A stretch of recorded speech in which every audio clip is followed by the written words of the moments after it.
Si tu veux apprendre ta religion correctement, viens me rejoindre sur mon nouveau site internet i-islami.com. Croyances, langue arabe, jurisprudence, tajwid, tafsir, sciences du hadith, comportement et exhortation. Tout cela dans une seule et même formation. Tu pourras apprendre les bases de ta religion avec des vidéos simples et détaillées. Pour plus de détails, rendez-vous sur i-islami.com. Bonne vidéo. Assalamu alaikum wa rahmatullahi wa barakatuh. Dans cette nouvelle vidéo, nous allons définir ensemble le mot mort. El-Maut. Nous diviserons cette vidéo en 3 parties. La première partie sera consacrée à la définition du mot Maut dans la langue arabe et dans le jargon islamique. Dans la deuxième partie, nous verrons ce que le musulman doit absolument savoir à propos de la mort. Nous y verrons entre autres le jugement religieux de la mort, ce qui est voulu par la mort en islam, les différentes catégories de mort, ou encore le jugement religieux de souhaiter la mort. Dans la troisième et dernière partie, nous verrons 3 comportements que le musulman doit adopter avant de mourir. La mort est une chose inéluctable. Il est donc important pour le musulman de se préparer lorsque cette dernière viendra. Sans perdre plus de temps, on passe à l'explication. Bismillah walhamdulillah wa salatu wa salamu ala rasulillah wa ala alihi wa ashabihi wa man wala. Amma ba'd. La définition du mot Maut dans la langue arabe. L'origine du mot Maut vient des 3 lettres Mim, Waw, Ta, qui forment le verbe Mata, qui signifie la disparition de la force présente dans une chose. Quant au mot Maut, il signifie la mort, car le mort perd toutes ses forces lorsqu'il meurt. La définition dans le jargon islamique. Dans le jargon islamique, la mort est la séparation complète et définitive de l'âme et du corps dans ce bas monde. Pour en savoir plus sur l'âme en islam, je vous invite à regarder la vidéo qui lui est consacrée. Le lien est dans la barre de description. Ce qu'il faut savoir sur la mort. Le jugement religieux de la mort. La mort est l'introduction de l'au-delà. C'est lorsque la vie de la personne s'arrête et qu'elle quitte ce bas monde pour l'au-delà. La mort fait donc partie de la croyance en l'au-delà et au jour du jugement, qui est un pilier de la foi. La mort est la séparation de l'âme et du corps. Le musulman doit avoir la ferme croyance que la mort est une chose qui existe et qui s'oppose à la vie. Il doit également avoir la croyance que la mort dans la législation correspond à la séparation de l'âme et du corps. L'imam al-Qurtubi rahimahullah a dit « La mort n'est pas l'immobilité et l'absence de mouvement. Certes, la mort intervient lors de la séparation de l'âme et de son corps et le déplacement du bas monde vers l'au-delà. » Fin de citation. À travers cela, nous nous apercevons que la mort en islam est la séparation de l'âme et du corps. Cette question est importante pour notre croyance, mais également dans notre vie de tous les jours. Avoir une bonne croyance vis-à-vis de la mort permet par exemple aux musulmans d'avoir une bonne croyance dans le sujet de l'euthanasie. Une personne inconsciente ou qui est considérée comme morte cliniquement n'est pas considérée comme morte en islam. Il est donc formellement interdit de tuer cette personne en s'argumentant d'une mort clinique ou l'inconscience. Toute âme goûtera à la mort. Allah Azza wa Jal dit Kullu nafsin dha'iqatul maut wa nabluukum bish-sharri wal khayri fitnah wa ilayna turja'un. Dans la sourate 21 au verset 35, d'après la traduction approximative, Allah Azza wa Jal dit Toute âme goûtera à la mort. Nous vous éprouverons par le mal et par le bien, à titre de tentation. Et c'est à nous que vous serez ramenés. L'imam Ibn Kathir rahimahullah dit à propos de ce verset Ce qui est voulu et que tout individu se dirige vers sa mort. Personne ne pourra éviter cela, que la personne fasse tout son possible pour l'empêcher ou non. Il s'agit d'une chose inévitable. Fin de citation. La mort stoppe les œuvres. D'après Abu Hurairah radhiyallahu anhu, le prophète sallallahu alayhi wa sallam a dit « Lorsqu'une personne meurt, toutes ses œuvres sont interrompues, sauf 3.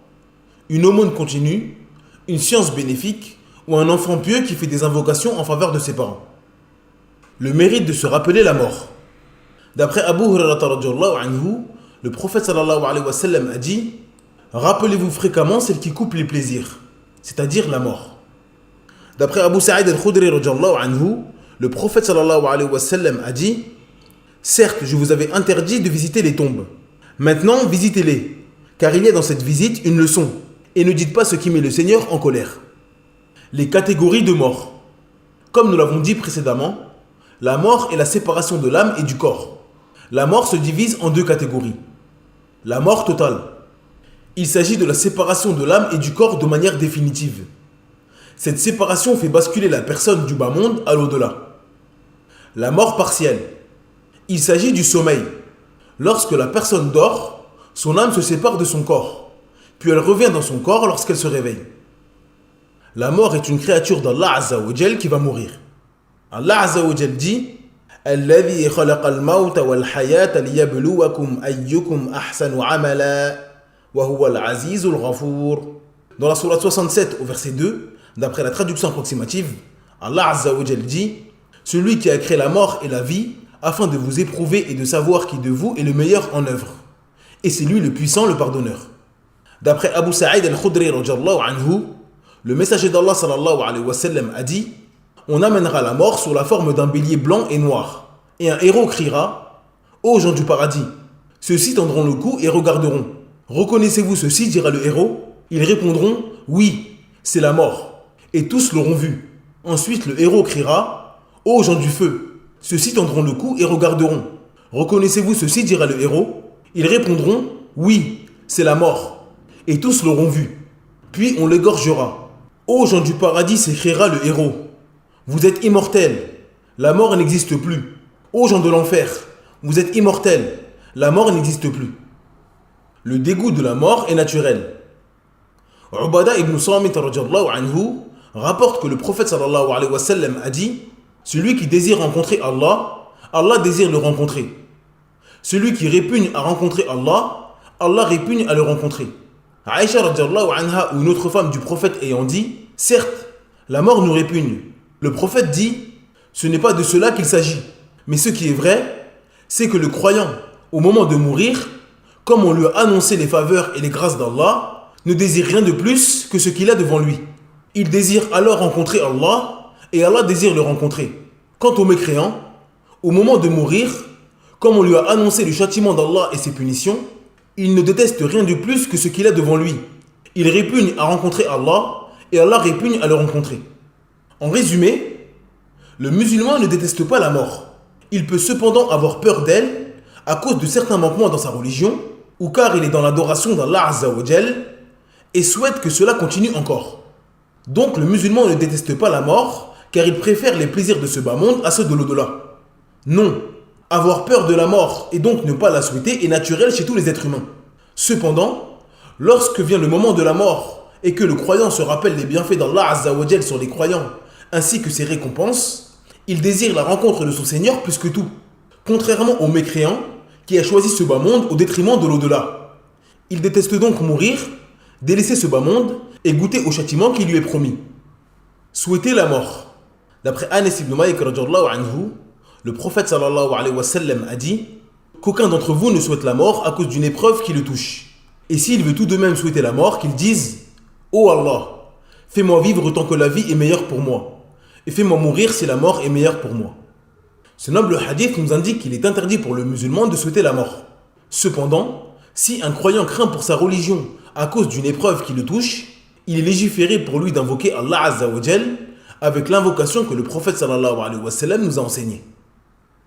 3 comportements que le musulman doit adopter avant de mourir. L'arrivée de la mort est le moment où le serviteur fait face à l'au-delà et tourne le dos à ce bas monde. Il s'agit donc de l'instant de la rencontre de la mort et la séparation de l'âme et du corps. Avoir un bon soupçon vis-à-vis d'Allah. Lorsque le croyant ressent l'approche de la mort, il doit se rappeler la miséricorde de son Seigneur et tous les bienfaits qu'il lui a octroyés. Il doit également avoir un bon soupçon de son Seigneur et sur sa miséricorde. Il doit espérer être récompensé pour le bien qu'il a fait et pardonné pour ses péchés.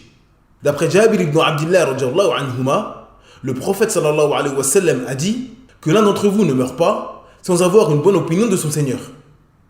Se repentir avant l'agonie de la mort. Le croyant qui sent que son heure est proche doit se repentir le plus vite et le plus sincèrement possible, afin de rencontrer son Seigneur sans péché. Cependant, son repentir doit se faire avant l'agonie de la mort. Il s'agit du moment où l'ange de la mort retire l'âme du corps, et l'homme entre dans le monde de l'au-delà. À ce moment précis, il n'y a plus de repentir possible pour la personne. D'après Ibn Umar radiyallahu anhuma, le prophète sallallahu alayhi wa sallam a dit Allah accepte le repentir du serviteur tant que celui-ci n'agonise pas. Prononcer comme dernière parole la shahada. Le mourant doit faire en sorte que la dernière parole qu'il prononce dans ce bas monde soit la shahada. Lorsqu'il sent que son heure est proche, il prononce la shahada et ne dit plus aucune parole après cela. Et il attend la mort venir à lui. S'il est amené à dire une autre parole après avoir prononcé la shahada, il la prononce une seconde fois et ne dit plus rien.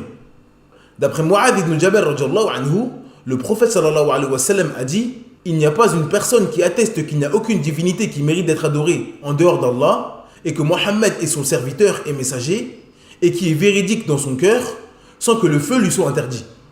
D'après Idban ibn Malik radhiyallahu anhu, le prophète sallallahu alayhi wa sallam a dit: certes, Allah a interdit le feu à celui qui dit: il n'y a aucune divinité qui mérite l'adoration en dehors d'Allah, cherchant par cela la face d'Allah le Très-Haut. A noter qu'il est également recommandé à celui qui voit un homme dans l'agonie de la mort de lui rappeler son Seigneur et de l'inviter à dire la shahada. Si la personne n'est pas musulmane, il doit lui expliquer le sens de cette attestation pour qu'elle ait du poids le jour du jugement. Pour plus d'informations concernant les deux attestations de foi musulmane et leur sens, je vous invite à regarder la vidéo qui leur est consacrée. Le lien est dans la barre de description. D'après Abu Sa'id al-Khudri radhiyallahu anhu, le prophète sallallahu alayhi wa sallam a dit: faites dire à vos morts La ilaha illallah. Cette vidéo est maintenant terminée. Merci de l'avoir visionnée jusqu'à la fin. Je vous invite à vous rendre sur le site i-islami.com afin de télécharger gratuitement le PDF de cette explication. N'oubliez pas de vous abonner à la chaîne et d'activer la cloche de notification afin de faire grandir la chaîne et ne rater aucune vidéo. En attendant, je vous dis Assalamu alaikum wa rahmatullahi wa barakatuh. Subhanaka Allahumma wa bihamdik. Ashhadu an la ilaha illa ant. Astaghfiruka wa atubu ilayk.